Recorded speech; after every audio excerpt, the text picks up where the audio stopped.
manje angiboni ukuthi kukhona umcimbi ongeke usakwazi ukuthi uthola. Namanje ngiyacela kubaholi bonke nabalandeli bami nabahleli bemicimbi lokho hayi ngoba ngushiso ukuthi uSminofu ngoba ukwelapha kimi ngoba ezobonga nenkomo ni ngicabanga ukuthi uyawuqhakambisa umculo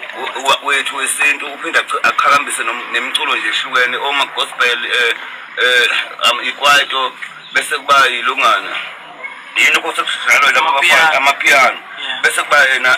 umaskandi ngoba mayenze kanje uzoqinisa umculo ngokwemkhakha ehlukene ngoba phela inkomo bafowethu iwumlando kwaZulu imali ayingekho kwaZulu weSminofu osha kanje kabayazi imali ubona nje manje iso njena ulibona nje iso nje ufika kanje nasekuba nenkinga kanje yini indaba yemali manje yikho ngithi mina inkomo idlula imali inkomo kakhulu ngithi manje nje ngoba usulethele inkomo nje sekuzobala uboya hamba obunye uboya bulethe kahle into ejulile othela uthi ugoba ihamba inyathela izitha ukwayo ukudla wena into ejulile awuyazi ngajabula manje Sminofu mfowethu ngijabulile ngizokunikeza nje ithuba nawe ngoba bengikade ngikho lena ngikuzo nami lapha kwezokuxhumana nendaba yabafisi awukuchaze ngingakulenda babafundisi cha ukuthi umkhulu ngoba esekwazile uhele uya eIsrael impela umkhulu bekhuluma ngoIsrael futhi abefundisi kahle kahle kumele bezoshaya ulayini la kwaGudluza ungene bezobuza kwenzakalani ngale kwaIsrael ngoba phela bakhuluma ngendaba abangayazi bayifunda phansi manje mkhulu wena usubuya khona uphethe namanzi akhona impela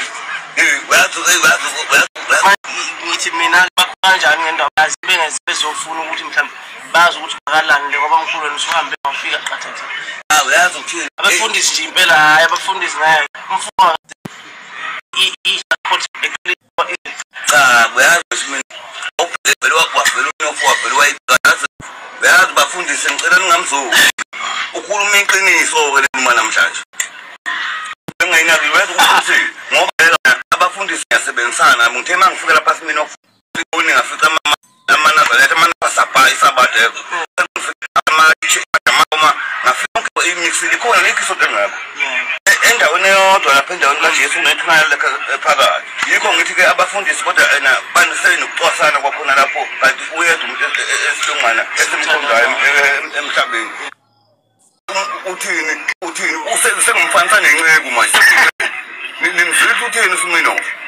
uthi bafundisi buyani kwaGudluza ungene ngoba lento ngiyifunda phansi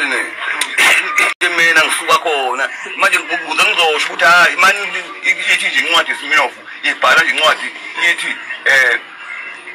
zabe indawo zeJeriko ngibuya khona ngisanda manje umuntu wena engisaya eJerusalema kukhulunywa ngeBhayibheli ukuthi eJerusalema kwenzekani nalapha futhi uJesu azalelwa khona